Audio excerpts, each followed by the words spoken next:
Welcome to Capitol Theater Conversations, Community Edition. This series of educational and informative offerings is made possible by the generous support of our sponsor, the law firm Capuzzo PLLC, with additional support from Baker Boyer Bank, Fresh Hop Group, G.H. Moen LLC, the Moen Family, Red and Carolyn Ramsey, Yakima Sunrise Rotary, and from donors just like you. Welcome back, or welcome if this is your first time joining us for a Capitol Conversation Community Edition. I am so thrilled today to welcome, for today's interview, Maddi Hyatt. Hi, Maddie. Hi. It's so nice to have you with us. So Maddie is a freshman at Portland State University and has been a longtime patron of the Capitol Theater and is now going to be a student of the arts. Maddie, tell us a little bit about what you're going to be studying. I am going to be studying film, and I'm really excited for it. Now, while you've been in the area here, you have been working in the arts. So tell us a little bit about the kind of things you've been doing.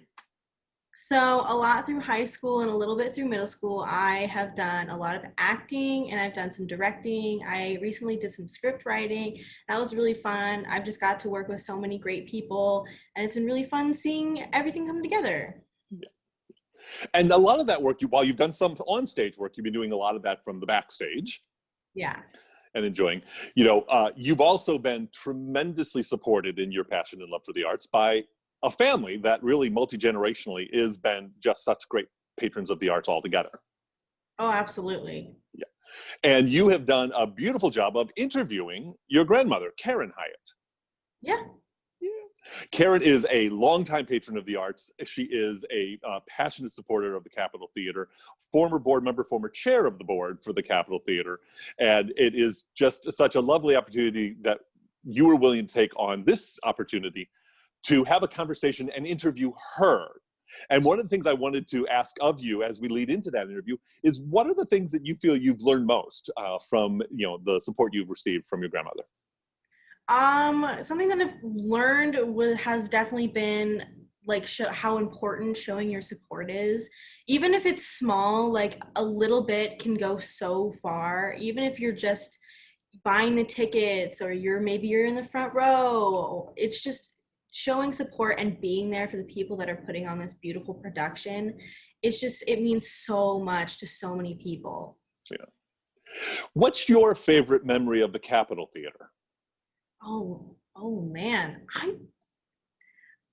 there's so many. I've just seen so many good shows, and maybe it's just going there and taking my friends who don't normally get to go to the theater and seeing their faces light up when they see how beautiful like the stage is set, or seeing like the actors and the songs, and going to school later and all of us are singing the tunes. It's just so fun to see people that don't normally get that and exposing them to such a wonderful world. Yeah. You're such a wonderful arts nerd. We are passionate lovers of the arts. We are happily considered arts nerds. And that you so willingly share that with your colleagues, with your contemporaries is just lovely. Yeah. It's so fun. Yeah. Well, and it's certainly something that you've learned, from both your parents and from your grandparents. So it's such is great. So thank you for taking advantage of this opportunity. Thank you for having such a great conversation and sharing with us your interview. Hi, my name is Maddi Hyatt. I'm 18 years old and I'm a film student at Portland State University. I'm here with my grandma, Karen Hyatt. She used to be on the board for Capitol Theater. So let's get this rolling. Okay, so why do you think the arts are important? Yeah, I think the arts help us balance, bring balance to our life. They give us a different perspective about the world, open up new vistas to us, and help us think critically about what's going on. How do the arts affected you? When I was a little kid, my mom loved to sing, and she knew all the operettas like Madame Butterfly and HMS Pinafore, and she used to put those on the stereo and sing along. So music was part of my growing up years. And as I got older, I sought out various venues to see the arts, including the Paramount Theater in Seattle and the Fifth Avenue Theater. I went to the opera, and I took my siblings also to the opera and the ballet and to the Fifth Avenue to see musicals, because I thought it was so important to expose all of them to all the fun things I'd seen and all the excitement of the theater. So, like, throughout that time, were there any shows that really stuck out to you? Like, any favorites that you can think of right now? I think so. I really loved, when I was younger, I loved You're a Good Man, Charlie Brown. I thought that was a wonderful show that was popular when I was in high school. And the other, of course, The Nutcracker is a favorite always. The opera Aida is spectacular and beautiful, and love that. And Seattle's is a great opera town. So there was all kinds of wonderful, good opera in Seattle. So. How long have you been on the board for? I was on the board for, I think, 16 years, which is a long time. But I was approached to be on the board after I'd lived in Yakima for a while. And I've been in Yakima for 40 years now. And I love the theater. My husband and I had season tickets, and we loved to go and loved the musical theater. He loved musical theater. And so when I was asked to be on the board, I thought, oh, this is something new and different. And I'd never been involved in the arts on a board before, and I was really excited about that. And it opened a whole different world to me. What kind of things did you do on the board? During the time I was on the board, we built the 4th Street Theater, and we needed to go to the legislature to get a law passed so that we could get a part of the taxes generated by the sales tax. They gave us a portion of that, and we were successful in getting that passed. And so the theater still benefits from that today. When you pay your sales tax, a little tiny percentage of that goes into a fund that goes to keep the Capitol Theater updated and alive. And so that was one of the main things we did that was really exciting. But we also transitioned our executive director from somebody who'd been with us for 30 years, who was a great exec, to a new exec, Charlie, and got to be involved with the search for Charlie and find a new fresh face to run the Capitol Theater. So while you were at the Capitol Theater, what was the first show that you saw? Oh boy, you're really testing my memory. I think it was The King and I, and which is, a wonderful show. It's an old show, but it's always fun. It's great music, and Shall We Dance, and all those wonderful tunes. And love that show. Over your experiences that you've had throughout being at the Capitol Theater and being on the board and seeing all these beautiful shows, how has that affected you with your view of the arts? I think it's made me understand that they're more important than ever. As the world gets more frenzied and more complicated and more strident, I think the arts really provide a welcome spot to relax and, find some peace and some beauty in life. And which is one of the reasons why I and your grandfather wanted to make sure your grandchildren all got exposed to the arts and gave you tickets to the theater. We do what we're exposed to. And so we felt like it was really important to expose all our grandchildren to the opportunity to see live theater. One of the most gratifying things for me was when we would all go to the theater together, you and Dane and your mom and myself and Grandpa when he could go, and we then could have a discussion about what we all saw. And that was so interesting because everybody has a different perspective and about how they view something. And I remember we had some really great discussions about Rent and various shows we saw. And some of it's generational differences, because you didn't grow up during that or live through that. So sometimes you need a little bit of information to understand what's going on. But then other times you guys would come up with something that I hadn't thought about. And it provided us with a platform to have some really great dialogue and get to know each other. Yeah. And so I think the arts do that too. I mean, I think they cross generational lines. So, are there any shows that you haven't seen yet? There's lots of shows I haven't seen yet. I'd love to see Wicked. Haven't seen that yet. Highly recommend that one. It's Yeah, amazing. I'm looking forward to having the Jersey Boys because we missed it this last year, and I'm Yeah. looking forward to it finally coming. Love to see that. I haven't seen Hamilton, and Yes. I it's and I know it's available on television, etc. But I really want to see it in the theater. I don't Mhm. really want to have the television experience. I really Right. want to go to the theater and see Hamilton. So I've, Mhm. kind of, kept away from the temptation of tuning it in. Same. So, what shows have you seen so far that you want to bring back, or are there any shows that you've seen in other places that you want to see at the Capitol Theater? Oh gosh, that's a tough question. I think we've had Miss Saigon at the Capitol Theater, but I loved it. I thought it was great, and I'd like to bring that back. I'm trying to think. There's a few other things. When we had Peter Pan is always such a fun show Yes. and a great show. And I remember you kids were really young when we went to see Peter Pan, and Dane is looking and he's saying to me, Grandma, I don't think that's a boy. I think that's a girl. Yeah.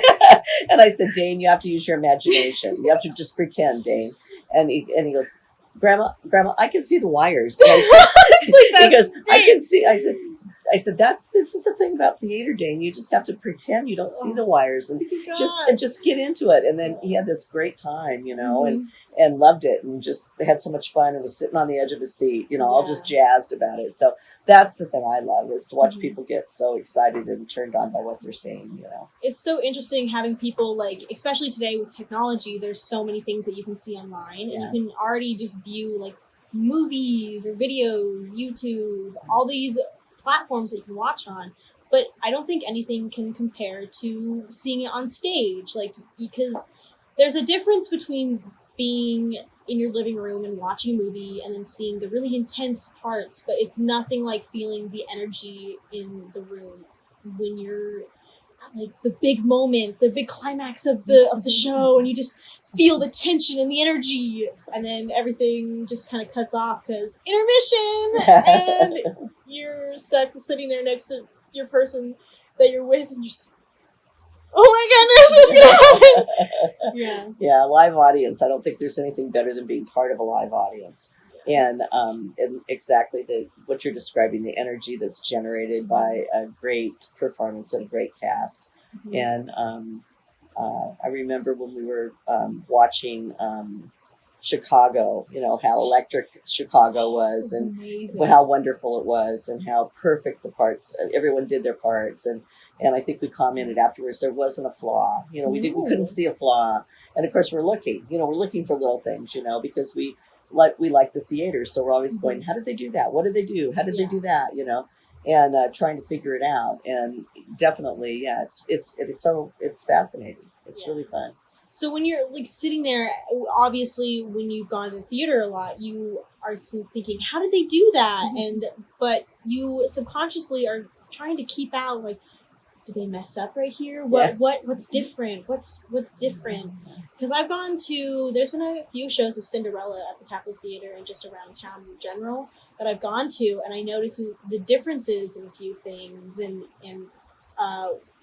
when someone messes up, you can tell when maybe they skip a line or something gets knocked over, and it's just so interesting seeing the actors and actresses on stage fix what they messed up, or if something went wrong, how do they deal with it? Improv is a huge part of theater because once you're on stage, you're not coming off until that scene is done. Yeah, that's correct. Yeah, definitely. And I think that, but it's exactly kind of what I was saying before about Dane and Peter Pan. You have to suspend your disbelief. Right. And you have to not look at live theater, like you look at television or you look at movies where they can